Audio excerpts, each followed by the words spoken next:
Welcome to the Compliance Perspectives podcast. I'm Adam Turteltaub from the Society of Corporate Compliance and Ethics in Healthcare Compliance Association. Joining me today from across Los Angeles is Bill Wrubel. Bill is the writer and executive producer of the mega pandemic hit series Ted Lasso, which airs on Apple TV+. First, Bill, thank you for the series and thanks for being here. I got to say, you've made a big difference in my pandemic life. Oh, thanks, Adam. This is such a thrill. As you know, I go way back with your family. Your brother's my friend. You know, your parents, your dad. I'm so sorry passed away. It's just was so generous to me when I wanted to get into TV. So I'm happy to be talking to you. Well, Bill, thank you so much. It was very sweet, and I really appreciate that a lot. Now, let's talk about the show. Ted Lasso was originally a character in commercials promoting soccer on American TV. And by the time the series came around, though, the character had changed a lot. He went from a very arrogant guy to a much more naive and humble one. What led to the evolution? It's a great question. You know, originally, basically NBC secured the rights to the Premier League, and they were looking to promote it. And Jason Sudeikis, who was either currently on Saturday Night Live or had just been on Saturday Night Live, was approached to do something. And Jason had lived in Amsterdam for a while, and so he had two friends, Brendan Hunt and Joe Kelly. They did improv in Amsterdam, and Brendan in particular become a giant soccer fan living in Europe because, you know, the sport of soccer, or as it's called there, football, is such, you know, it's so ubiquitous. And so Brendan had spoken to Jason about soccer and football and was so passionate about it. But anyway, Jason wasn't a giant soccer fan, but he was like, oh, I'll do these promos. And he brought Brendan and Joe Kelly, who was also his friend and an improv actor, in, and they came up with this character and they shot the promos. And I completely agree with you. The character in the promos, broad, kind of the dumb American, you know, a little bit silly. But that was just the purpose. The purpose of those promos was really just to like pique an audience's interest. And like you said, you can see them on YouTube and they've got many millions of views. But I think that they never expected the character to go into anything beyond those promos. So there was no real question about his giving him depth or adding more. And then what's also, I think, interesting is when they decided they wanted to turn it into a series, a producer named Bill Lawrence came aboard and they really began to flesh it out. And then they pitched it, but people didn't want it because often they were reacting to the promos. Like, I don't know, the promos seem goofy, the promos seem broad. I know for a fact certain well-known streamers passed on it for that exact reason. But then I will say, when I read the script, I went to my meeting with Jason and I was like, this script is actually kind of melancholy, you know, and that was not the tone of the promos. And then little by little, as we worked on the show, because it was often my job to kind of drill down with Jason on what he wanted the show to be, I was like, oh, this is going to be entirely different from the promos. There's a handful of jokes from the promos we're going to steal, but this is its own brand new thing. And that was for sure a function of Jason's vision. And I also just think Jason's, I use this term loosely, but Jason's genius at recognizing that he wanted the show to be about something beyond laughter. He wanted it to have meaning underneath it. In fact, my meeting with him, one of the first questions he asked me was, have you ever had a mentor in your life? And I want you to tell me a little bit about him or her. And that speaks to what Jason's vision was for the show, which is he didn't want it to be a goofy coach. He wanted it to be about a human being who could have an impact on the lives of a bunch of other human beings. So that's sort of, I'm sorry if that's a little long-winded, but that's kind of my version of how we got from a kind of a broad promo to a more thoughtful character. No, no need to apologize for that answer. I think it's really illuminating, and I think that really shows through in the show. You know, how much it is really about somebody who cares about other people. And I'm sure there's as many theories as to why Ted Lasso is a success as there are fans. My own theory is that aside from being very funny, people are responding to the underlying decency it shows and that concern for other people, that people want to see a world where people embrace their best selves and encourage others to do so. I, and you know, I wonder how much I'm projecting more to it than that, but it sounds as if that was very much the direction you wanted to go with. Yeah, well, and again, was for me one of the great joys of working on the show was understanding early on that Jason and Bill were interested in empathy, and they were interested in forgiveness, and they were interested in generosity of spirit. There were moments, and I don't want to spoil anything for anyone who's watched the show, where in the first season where I was anticipating, oh, this is going to be a huge moment of conflict and for these particular characters. And Jason would be like, no, I would forgive that person in that moment. And that was really, I found that to be moving and very human, because I think a lot of times dramatically people are like, let's turn up the anger on this, or let's turn up the conflict on this, or let's turn up the comedy and make it broader. Let's make these people fight, because it seems like, oh, conflict is what engages an audience. And it was really a surprise to me to discover that, oh, an audience actually will embrace, you need conflict, but an audience will also embrace empathy. An audience will embrace gratitude. An audience will embrace generosity of spirit. An audience will embrace characters loving each other. I know that sounds a little like hippy dippy, but I think it also was instructive to what you're saying, which is, no, people don't necessarily want to only watch people not getting along. You can also make something entertaining when people do get along. And I think that adds a lot to it. I mean, there's definitely times where you can see there's an issue coming up and Ted Lasso is biting his tongue. And the Yeah, audience, I think, relates to the fact that here's somebody who, when given the opportunity to lash back, chooses not to and chooses to try and find some sort of understanding and diffuse the conflict rather than amp it up. And I think yeah. that and to me, what's interesting there is it ties into the fact that the show, despite the fact that it is about sports, is very much not about winning or losing matches, but about choosing the right thing to do in a given situation. What do you think the show does right to make these decisions so interesting to people? I ask because compliance and ethics officers do a lot of training in this area. They try and show people how to make the right decision. There's often the complaint that it's boring, it's not interesting, but you did a show filled with those kinds of choices, whether it's in the character's personal life or whether it's, say, benching a star player because he's destroying the team while he's scoring well. What do you think is the sort of secret sauce to make people so interested in this and start rooting for the right course? Well, I think there's a variety of ways to answer that, but I'm going to pick a couple. One I'm going to say is Jason, again, as the creator and visionary of the show, and I always also want to credit Brendan Hunt and Joe Kelly, who created the character with him, and also Bill Lawrence. Bill Lawrence created, Scrubs. He's a longtime TV producer and was able to Jason execute this vision. But Jason's background was in improvisation, and improvisation is not about, as far as I understand it, I'm not an authority on it, is not about an individual, it's about a group. And improvisation is about, you're as dependent on what the other person is doing and the other people in the group are doing as what you're doing. And so I think that Jason was interested in a world where some of those facets of an organism or an organization that works well by empowering everyone around it versus empowering something at the center was always part of his philosophy, because I think that he loves improvisation, and I think he finds that process of creating something out of nothing to be magical. But it can't be the vision of only one person. It's the vision of 6 people or 8 people or 10 people or 12 people.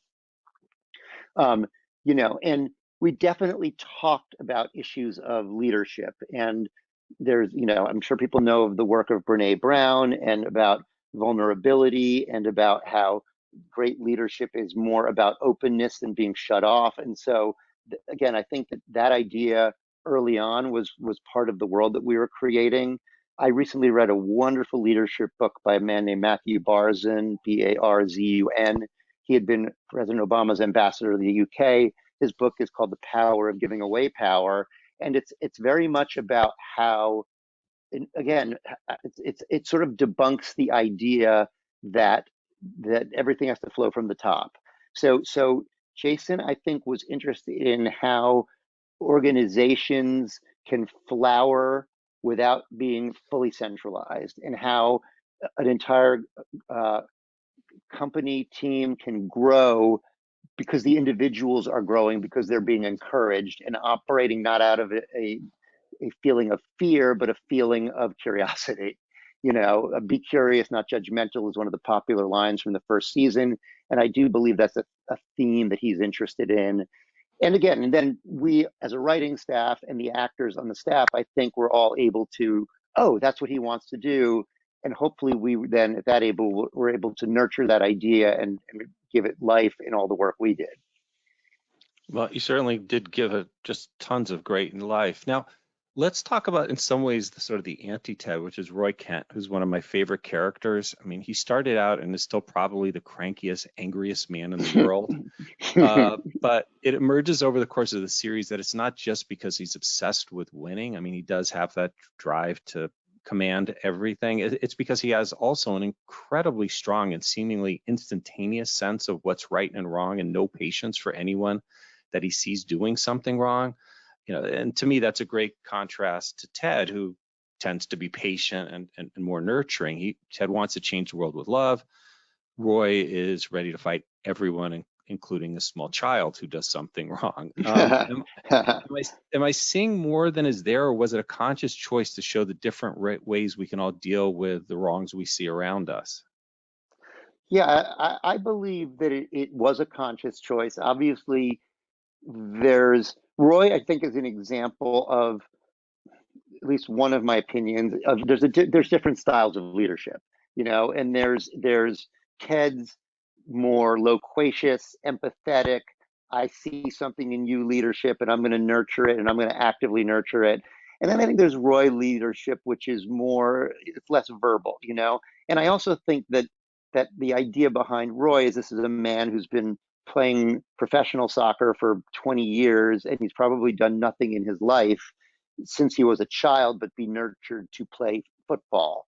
And so he's a little bit like your battle scarred veteran who's learned all the lessons. He may not impart them by pulling you aside. It's more observe me and this is how I do it. So I think that he is impatient. I don't think he's interested in taking young players under his wing. I just think at the same time that he's the captain of the team because he has internalized every lesson that he's learned over the years and is a model for how to do something. So I do, and look, I think maybe as a coach he would become more verbal, but I think as a player he also just doesn't have time because he's still a player at a high level to chit chat with everybody. But I think it's a little bit like just watch how I do it and do it like me is sort of what's underneath him. And so that was always a conscious choice to make him brusque, gruff, a man of less words, but a man with a very defined moral center. And yet, I do believe there's moments, particularly in season two as it evolves, where you'll see Roy is like, okay, I'm no longer a player. I may have to embrace a new way of working that is influenced by Ted. I think you'll see some growth in that character, both professionally and personally, in season two. Yeah, absolutely. And it was very fun watching that as he starts to find what his new life is going to be, know that he's no longer a player. Now, one of the other things I've enjoyed in the show is getting to know the characters over time and watch them evolve. It reveals that there are a lot more to the characters and also to people as a whole than they first seem. Roy's anger, as we just discussed, comes from a good place. Keely isn't just a fun, tardy model. She's a thoughtful, nurturing, good person with quite the head on her shoulders. Jamie Tart is selfish because of how he was raised. Is there a plea here to take time to know people before you judge them? And how do we encourage that more in the workplace? Yeah, absolutely. And I mean, and again, that was partially Jason's ability to see the world and the world around him with some degree of I don't want to say empathy, I keep using that word, but just like give people room to grow. And I think it's also that's something because he's benefited from it. I remember like Jason's dream was to be a performer, and I'm not telling anything that he hasn't said or wouldn't talk about.